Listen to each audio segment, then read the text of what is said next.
வணக்கம். இன்றைய மாவட்ட செய்திகள். தேனி மாவட்டம் போடி TVKK நகர் செல்லாயி அம்மன் கோவில் தெருவில் வசிப்பவர்கள் மதன்குமார், சேதுராம் மற்றும் கார்த்திக். இவர்கள் மூவரும் வீட்டின் முன்பாக டூ வீலரை நிறுத்தியுள்ளனர். செவ்வாய் நள்ளிரவு 12 மணி அளவில் அடையாளம் தெரியாத 2 நபர்கள் டூ வீலரில் வந்து பெட்ரோல் குண்டு வீசியதில் மதன்குமார், சேதுராம் டூ வீலர்கள் முழுவதும் எரிந்து சாம்பலானது. கார்த்திக் என்பவரின் டூ வீலர் லேசாக எரிந்தது. போடி டவுன் போலீசார் அப்பகுதியில் உள்ள CCTV கேமராவில் பதிவான காட்சிகளை வைத்து குற்றவாளிகளை தேடுகின்றனர். முன்விரோதம் காரணமாக பெட்ரோல் குண்டு வீசப்பட்டதா அல்லது வேறு ஏதேனும் காரணங்களா என போலீசார் விசாரிக்கின்றனர். பெட்ரோல் குண்டு வீசப்பட்ட சம்பவம் போடியில் பரபரப்பை ஏற்படுத்தியது. கள்ளக்குறிச்சி மாவட்டம் சின்னசேலம் அருகே உள்ள மேல் நாரியப்பனூர் கிராமத்தில் 1 மாதமாக குடிநீர் விநியோகம் இல்லை. ஊராட்சி நிர்வாகத்திடம் புகார் செய்தும் நடவடிக்கை இல்லை. ஆத்திரமடைந்த பெண்கள் ஊராட்சி நிர்வாகத்தை கண்டித்து அரசு பஸ்ஸை சிறைப்பிடித்து காலி குடங்களுடன் சாலை மறியலில் ஈடுபட்டனர். போக்குவரத்து பாதிக்கப்பட்டது. பேச்சுவார்த்தை நடத்த அதிகாரிகள் வரவில்லை. மறியல் தொடர்கிறது.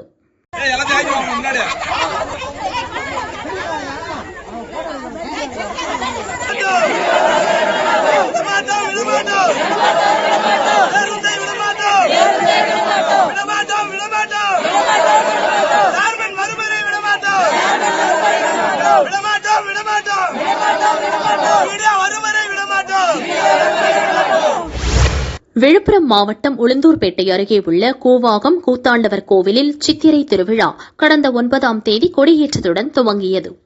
திருநங்கை தாலி கட்டும் நிகழ்ச்சி செவ்வாய்க்கிழமை நடைபெற்றது. இன்று காலை அரவான் சிரசுக்கு திருக்கண் திறத்தல் நிகழ்ச்சி நடைபெற்றது. தொடர்ந்து கீரிமேடு கிராமத்தில் இருந்து கொண்டுவரப்பட்ட புஜம், மார்பு, நத்தம் கிராமத்திலிருந்து கொண்டுவரப்பட்ட கை, கால்களை 21 அடி உயர தேரில் பொருத்தி தேரோட்டம் நடந்தது. திருநங்கைகள் மற்றும் கிராம மக்கள் ஆயிரக்கணக்கானோர் தேரை வடம் பிடித்து இழுத்தனர். கிராம மக்கள் தங்கள் நிலத்தில் விளைந்த பொருட்களையும் சில்லறை காசுகளையும் சுவாமி மீது வீசி வழிபட்டனர். தேர் செல்லும் பாதையில் திருநங்கைகள் சூர தேங்காய்களை உடைத்து கற்பூரம் ஏற்றி கும்மி அடித்து வழிபட்டனர்.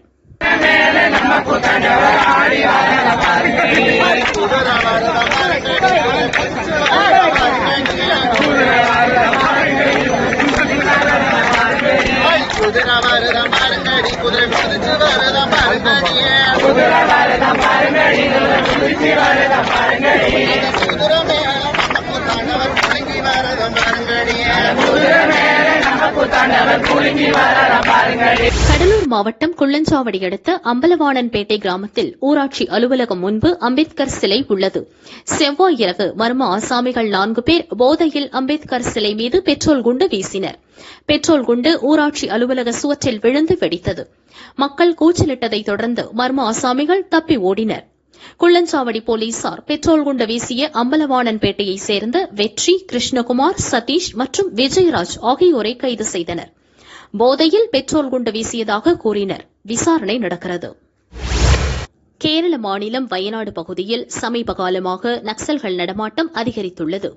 நக்சல் குழுவினர் கடந்த மாதம் தமிழகம், கேரளா, கர்நாடகா மாநிலம் இணையும் வனப்பகுதியில் முகாமிட்டிருந்தனர். அங்கு 3 மாநில அதிரடி படையினர் தேடுதல் பணியில் ஈடுபட்டனர். இந்நிலையில் கேரள மாநிலத்தில் வரும் 26ஆம் தேதி தேர்தல் நடைபெறவுள்ளது. செவ்வாய் மாலை வயநாடு மாவட்டம் கம்பமலை எஸ்டேட் பகுதியில் நக்சல்கள் மொய்தீன், சந்தோஷ் மற்றும் சோமன் ஆகியோர் துப்பாக்கிகளுடன் வந்தனர். இங்கு தமிழ் மற்றும் மலையாளம் பேசும் தொழிலாளர்கள் அதிகம் வசிக்கின்றனர். இவர்கள் மத்தியில் வந்த நக்சல்கள் தேர்தலில் ஓட்டு போடுவதால் எந்த பயனும் கிடையாது. எனவே தேர்தலை அனைவரும் புறக்கணிக்க வேண்டும், எங்களோடு இணைந்து போராட முன்வர வேண்டும் என தொழிலாளர்களை கேட்டுக் கொண்டனர். அதற்கு தொழிலாளர்கள் நக்சல்களிடம் கூறுகையில், மக்களுக்காக போராடுவதாக கூறும் நீங்கள் வெளிப்படையாக வந்து போராட வேண்டும் என வலியுறுத்தினர். விரைவில் வருவோம், அதுவரை காத்திருங்கள், தேர்தலில் ஓட்டு போடுவது பயனற்றது என கூறி கோஷம் எழுப்பி அங்கிருந்து புறப்பட்டு அடர்ந்த காட்டிற்குள் சென்றனர். வயநாட்டில் நக்சல்கள் முகாமிட்டுள்ளது உறுதியானதால் தேர்தல் நடக்கும் நாளில் அசம்பாவித சம்பவங்கள் ஏற்படும் சூழல் உருவாகியுள்ளது. இதனால் தமிழகம், கேரள அதிரடி படையினர் எல்லையோர வனப்பகுதிகள் மற்றும் பழங்குடியின கிராமங்களில் கண்காணிப்பு பணியில் ஈடுபட்டுள்ளனர். ஈரோடு மாவட்டம் பவானி கல்பாவி கட்டியா கவுண்டனூரை சேர்ந்தவர் வேன் டிரைவர் முருகன். இவரது மனைவி தமிழரசி கணவருடன் கருத்து வேறுபாடு காரணமாக வேங்கிப்பாளையத்தில் உள்ள பெற்றோர் வீட்டில் உள்ளார். செவ்வாய் மாலை 5 மணிக்கு பகவதியம்மன் கோவில் அருகே தமிழரசி நடந்து சென்றார். தமிழரசியின் அண்ணன் சரத்குமார், அவரது பெரியப்பா மகன் சதீஷ்குமார் ஆகியோர் கோழி குஞ்சுகளை தூக்க வரும் கழுகுகளை விரட்ட நாட்டு துப்பாக்கியில் பால்ரஸ் குண்டு நிரப்பி திண்ணையில் வைத்திருந்தனர். சரத்குமாரின் 4 வயது மகன் நாட்டு துப்பாக்கியை எடுத்து அழுத்தினான். அப்போது துப்பாக்கி குண்டு தமிழரசி மார்பில் பாய்ந்ததில் படுகாயமடைந்தார். அவரை ஈரோடு தனியார் ஹாஸ்பிட்டலில் அட்மிட் செய்தனர். அங்கு அவர் இறந்தார். சரத்குமார், சதீஷ்குமாரை சங்ககிரி போலீசார் கைது செய்தனர். துப்பாக்கி, தோட்டா இவைகளை பறிமுதல் செய்தனர்.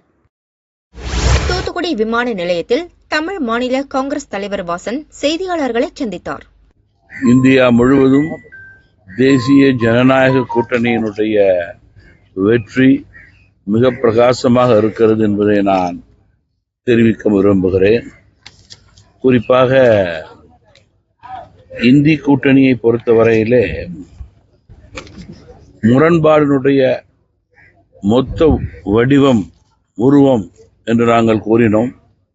மாறாக நேற்றைய தினம் கேரள மாநிலத்தினுடைய முதல்வர் இந்தி கூட்டணியே அல்ல என்று அவர்கள் உறுதிப்படுத்தியிருக்கிறார்கள்.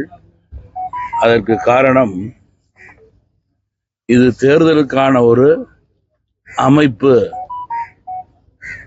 என்று அவர்கள் தெளிவுபடுத்தியிருக்கிறார்கள்.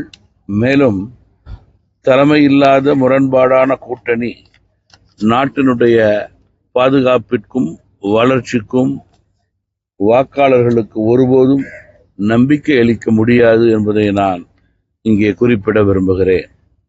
குறிப்பாக கடந்த ஒரு வாரத்திலே ஒரு 4 மாவட்டங்களிலே பல சம்பவங்கள் நடந்திருப்பதை தொலைக்காட்சியிலும் பத்திரிகையிலும் பார்ப்பது வேதனையாக இருக்கிறது. போதைப் பொருள் நடமாட்டத்திற்கு முற்றுப்புள்ளி வைக்கக்கூடிய அரசாக இந்த அரசு செயல்பட தவறி இருக்கிறது. ஆக்கப்பூர்வமான பணியை அதற்கு முற்றுப்புள்ளி வைப்பதற்கு இந்த அரசு செய்யவில்லை என்பதிலே மாற்று கருத்து கிடையாது. அதன் காரணமாக சட்டம் ஒழுங்கு மேலும் தமிழகத்திலே தொடர்ந்து சீர்கெட்டு போய் கொண்டிருக்கிறது என்பதை நான் குறிப்பிட விரும்புகிறேன். அரசு தயவு செய்து விழித்துக் கொள்ள வேண்டும். இளைஞர்கள் தவறான பாதைக்கு சென்று கொண்டிருக்கிறார்கள். மீண்டும் பள்ளிகள், கல்லூரிகள் துவங்குவதற்கு முன் இதற்கு முற்றுப்புள்ளி வைக்கக்கூடியது உங்களது கடமை என்பது பெற்றோர்களுடைய கருத்தாக இருக்கிறது.